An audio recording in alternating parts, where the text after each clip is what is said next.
Oh, Lord have mercy. Today drained me. Hi, my name is Rakia and welcome back to my channel. So let's talk about it. Black creators are tired, okay? Not just physically, though the grind is real, but emotionally, mentally, and spiritually. And honestly, it's not just burnout from creating content. It's burnout from having to constantly prove our worth, fight for visibility, and still get crumbs in return. This video isn't just a rant, it's a reflection. It's a breakdown of why so many Black creatives are either quitting, pivoting, or staying silent, even when they have so much to say. Let's get into it. So there's this common rhetoric that Black creators are quote unquote doing too much, but in reality, we're doing the most just to be seen at the same level, or sometimes lower, as others doing the bare minimum. So what's one of the biggest problems on social media today? Specifically TikTok. I'll give you guys a minute to think about it. 3, 2, 1. Trend theft. Yeah. I know we were all thinking it. Yeah. So I mean, I cannot be the only one who remembers 2020 when TikTok really popped off and all of the dances were going off and all the girls were doing the dances and all the boys were doing the dances that Black creators created, only for non-Black creators to get the acknowledgement. I can't be the only one who remembers that. And then Black creators took it a step further and boycotted the app, and it was pretty, boring, for lack of better words, for about a good couple of weeks, if not months. I can't be the only one who remembers that. I mean, from dances to slang to aesthetics to hairstyles to fashion, I mean, you name it. Black creators build the internet, and the internet keeps gaslighting us.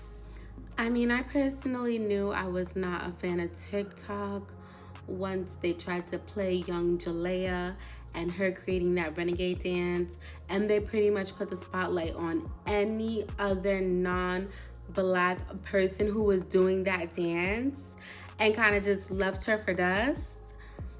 That's when I knew, you know what? It was really solidified for me in that moment that this app is not for us, okay? So let's fast forward to today. The app is still going, it's flourishing, it's probably doing better than it was in the past, and Black creators are still being paid dust. Yeah, and they're not silent about it. They're not silent about it anymore. I mean, for how long do you expect for people to ignore the elephant in the room? AKA the lack of money. Because not only are Black creators underrepresented, we're also underpaid. Consistently. I mean, we have to be honest. Studies have shown that there's up to a 35% pay gap between Black influencers and white influencers. 35%. Even when they have the same follower count, same engagement, and same niche. And sometimes we're offered nothing at all in exchange for the same work. I grossed $768,000 in 2024. Ooh, Black creators are not making this. Black creators are not making this at all, bruh. And I am honestly kind of tired of people not being transparent about it. So let me spill the tea real quick and let y'all know how this industry actually works. Disclaimer, I want to say I love Brandon also. I love his content and I love the light that he shines on small businesses. Like, that's my bitch. And mind you, I know him in real life. We were literally on a reality show together. Like, I love you, Brandon. But nonetheless, if you can show me a single Black creator that has made $700,000 with less than 1 million followers on here, I literally will be gagged beyond my mind. That does not happen. It does not happen. Even if you have the same exact engagement as Brandon in this video, even if you have the same amount of followers, it does not matter. Not saying it's not possible, but it is very, very unlikely. When Black creators talk about the race pay gap between our fellow white counterparts, we are not joking, y'all. For reference, Brandon just hit 1 million followers, period, Brandon. I believe he has less than 500K on Instagram.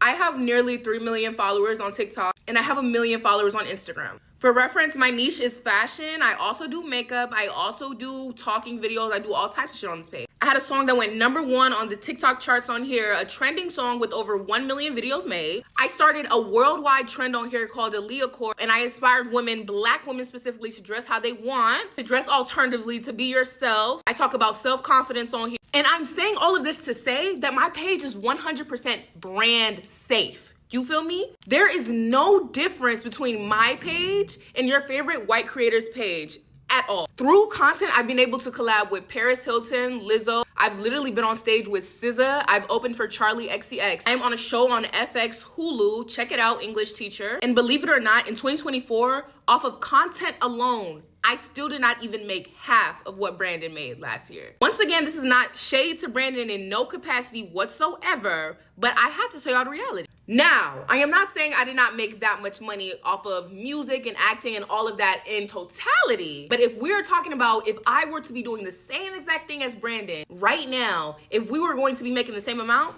it would not be true. When I had less than 1 million followers, I was not even making a third of what Brandon made last year. Like, Black creators are getting paid dust. I'm gonna just let y'all know straight up. And this video is in no way trying to discourage anyone that is on their content journey trying to be an influencer or trying to do content. But I really want a lot of y'all Black creators, especially up and coming Black creators, to really sit down and think about what you guys are passionate about. Because the lifestyle shit is not gonna cut it anymore. If you're passionate about makeup, try to start a makeup brand through your content. If you're passionate about fashion, try to start a fashion brand through your content. Because content alone will never, and when I say never, you will never be in the same predicament as these white creators, ever. And once again, I am saying all of this to say, Black creators, start your businesses so you can create opportunities for up and coming Black creators also. I'm in the process of doing that myself, and I really encourage y'all to do the same. Do not make content your end all be all, because you will always be left disappointed. For example, me, Aaliyah's Interlude, I use content to leverage myself into a music career, into an acting career that is doing extremely well, period. And I urge y'all to do the fucking same. Whatever you're passionate about,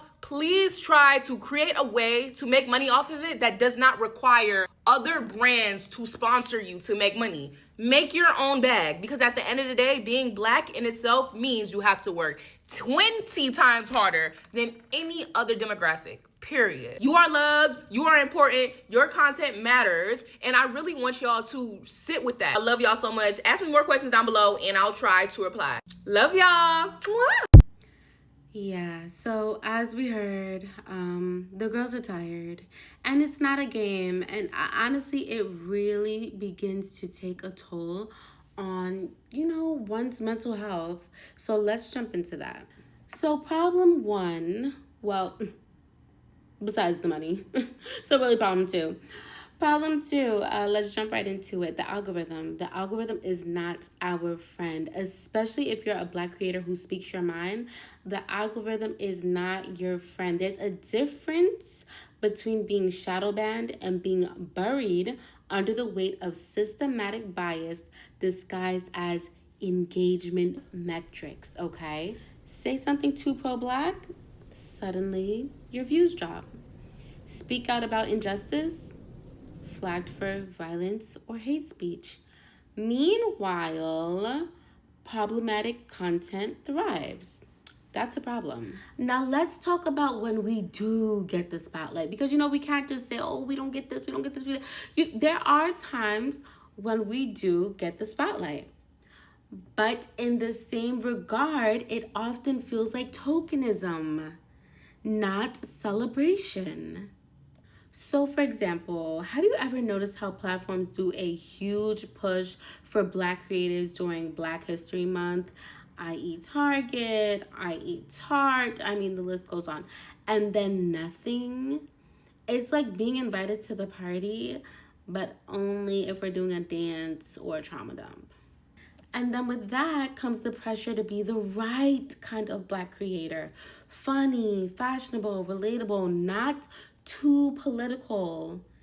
it just starts to become exhausting because, I mean, can you be yourself? Is that too much to ask? And so we can't ignore the fact that all of this adds up to real mental health consequences, such as depression, anxiety, self-doubt, self-hatred, you start asking yourself, is it me? Am I just not good enough? Why am I not good enough? And spoiler alert, it's not you, it's the system. And that system wasn't built for you to thrive in it. So then what's the result? Well, you're left with this endless cycle. And that looks something like this. You create, get ignored, watch others rise off your blueprint, feel defeated, disappear, then start again. Spoiler alert again, that cycle is not sustainable. And though it is both a blessing and a curse, Black creators are also resilient. We've been tired before, and still we build, we collaborate, we innovate. I'm not gonna lie, I love seeing more of us creating our own platforms, building community off the algorithm, and calling people out on their mess. Whether it's through collectives, newsletters, paid subscription models, or simply setting boundaries, we're redefining what success looks like. Those days of begging for a seat at the table, yeah. Yeah, they're done. We're taking space, we're curating the vibe, as always, and building platforms with our peace in mind, okay? So to every Black creator who's tired, I just want you to know that I see you. Your voice matters, your art is valid, your presence is powerful. Whether 10 people watch or 10,000, you are the culture. Until then, I'll see you next time. Don't forget to like, comment, and subscribe. Mwah.